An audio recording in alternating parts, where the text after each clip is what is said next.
Hello मेरी भारतवासी, जय श्री राम, ओम नमः शिवाय। तो आपको मेरी चैनल पे स्वागत है। तो थंबनेल देख के आपको पता ही चल गया होगा कि आज हम किसी टॉपिक पर बात करने वाले हैं। तो आज हम बात करने वाले हैं, अगर हमारी बाइक में स्टॉक एग्जॉस्ट को चेंज करके हम आफ्टर मार्केट एग्जॉस्ट लगवाते हैं, क्या वो हमारी बाइक के लिए सही रहेगा, क्या वो हमारी बाइक के इंजन के लिए सही रहेगा, कोई हार्म तो नहीं करेगा। तो उसी टॉपिक पर हम आज बात करेंगे, ठीक है। तो पहले हम जानते हैं हम जो स्टॉक एग्जॉस्ट को हटाकर आफ्टर मार्केट एग्जॉस्ट लगवाते क्यों, ठीक है। तो यहाँ ना दो तरीके के लोग होते हैं, सॉरी 4 उंगली हो गया। दो तरीके के लोग होते हैं। जो पहले वाले लोग होते हैं जिनको चाहिए सिर्फ और सिर्फ अच्छी साउंड, और दूसरे टाइप के जो लोग होते हैं जिनको चाहिए अच्छी साउंड के साथ साथ अच्छी परफॉर्मेंस मतलब उनका बाइक का थोड़ा हॉर्स पावर बढ़ जाए, ठीक है। पर इन दोनों में ना एक चीज कॉमन होता है, जो कि वो दोनों चाहते हैं कि हमारी बाइक के इंजन के ऊपर कोई भी हार्म ना हो, ठीक है। ये एक चीज दोनों में कॉमन होता है। गाइज आज मैं आपको पूरा अच्छे से समझा दूंगा, पूरा आसानी भाषा में आपको समझा दूंगा एक्चुअली में इसमें फंडा क्या है, ठीक है। तो आपको पता चल जाएगा क्या सही है और क्या गलत है, ठीक है। तो वीडियो पे बने रहिए। तो अब हम बात करते हैं एग्जॉस्ट के ऊपर। जो हमारी एग्जॉस्ट होता है ना भाई, एक कंपोनेंट से तैयार नहीं होता है, कई स्टेजेस को लेकर एक एग्जॉस्ट बनता है। तो अब हम बात करते हैं एग्जॉस्ट का पहला स्टेज के बारे में, जो इसका first stage is known as header pipe, ठीक है। जो हमारी इंजन से एक पाइप निकल के आता है, आप तो देखे होंगे ना, तो उसको बोलते हैं हेडर पाइप।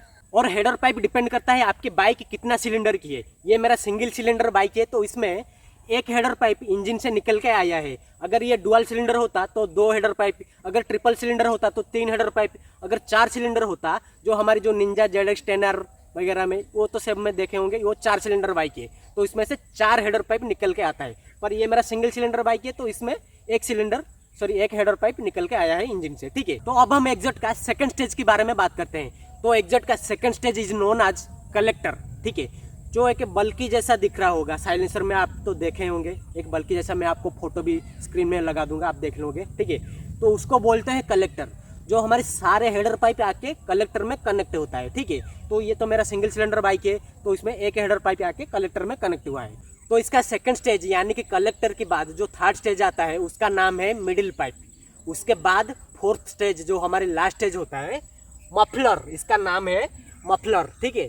और रही एक बात, जो हमारी एग्जॉस्ट में ना एक मेन इंपॉर्टेंट चीज प्ले करता है, जिसका नाम है कैटालिटिक कन्वर्टर, ठीक है। जो कि हमारी मिडिल पाइप के अंदर रहता है, वो मैन्युफैक्चर के ऊपर डिपेंड करता है, पर मोस्ट ऑफ द बाइक में मिडिल पाइप के अंदर कैटालिटिक कन्वर्टर रहता है। तो इसका काम होता है ये कि जो हमारी जो इंजन से जो हार्मफुल गैसेस निकलता है ना, उसको हार्मलेस पे कन्वर्ट करके उसको बाहर छोड़ता है। तो गाइज मैं पास में जाकर थोड़ा आपको ओवरव्यू करके दिखा देता हूँ, पर ये तो मेरा रिवर्स इंक्लाइंड इंजन है, तो थोड़ा दिक्कत होगा आपको दिखाने में, पर ट्राई करते हैं।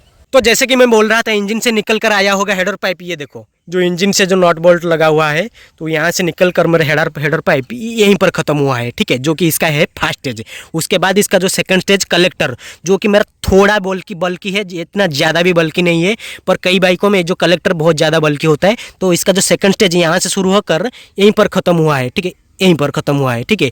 उसके बाद इसका जो थर्ड स्टेज है मिडिल पाइप, वहाँ से शुरू होकर यहीं पर ख़त्म हुआ है। जो कि मिडिल पाइप के अंदर हमारा रहता है कैटालिटिक कन्वर्टर, वो डिपेंड करता है मैन्युफैक्चर के ऊपर, पर मोस्ट ऑफ द बाइकों में कैटालिटिक कन्वर्टर मिडिल पाइप के अंदर रहता है, ठीक है।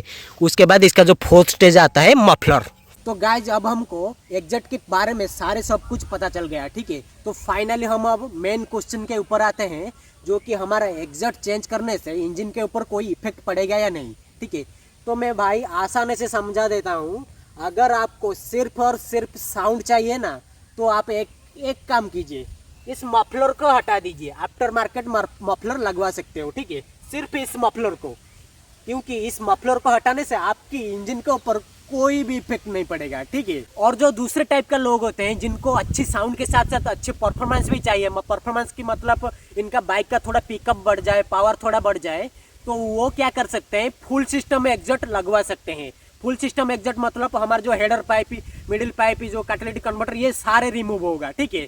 पर एक बात, हाँ, अगर आप फुल सिस्टम एग्जॉस्ट लगवाते हो तो आपको ECU रिमैप करना पड़ेगा ही पड़ेगा, नहीं तो आपकी इंजन खत्म हो सकता है, ठीक है।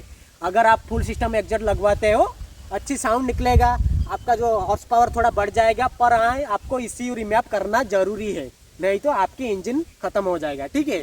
क्योंकि ये जो एग्जॉस्ट का फंडा ना सारे बैक प्रेशर के ऊपर डिपेंड करता है। अगर हम फुल सिस्टम एग्जॉस्ट लगवाते हैं तो ये क्या होगा कि फ्री फ्लो हो जाएगा, ठीक है। एयर फ्लो ना पर बहुत ज़्यादा जल्दी से पास करने लगेगा। तो इसमें क्या होगा कि आपके इंजन का हीटिंग थोड़ा बढ़ जाएगा, ठीक है। तो आपके इंजन के ऊपर इफेक्ट पड़ सकता है क्या, पड़ेगा ही पड़ेगा अगर आप ECU रिमैप नहीं करोगे, ठीक है। तो यही रही आसान की बात। अगर आपको अच्छी साउंड चाहिए, आप सिर्फ मफलर हटा दो, आपके इंजन के ऊपर कोई भी इफेक्ट नहीं पड़ेगा। अगर आपको साउंड के साथ साथ अच्छी परफॉर्मेंस भी चाहिए तो फुल सिस्टम एग्जॉस्ट लगवा दो, पर ECU रिमैप करना पड़ेगा। अगर ECU रिमैप नहीं करोगे तो आपके इंजन के ऊपर हार्म हो सकता है, ठीक है। तो ये थी इसका सारे चीज एंड आई होप कि आप लोग अच्छे से समझ पाए होंगे। तो अभी तो शाम हो गया है, मैं घर के तरफ निकलता हूँ। तो मैं आपको मिलता हूँ एक नई वीडियो के साथ। तो तब तक के लिए गुड नाइट, गुड मॉर्निंग, जो भी हो। जय श्री राम।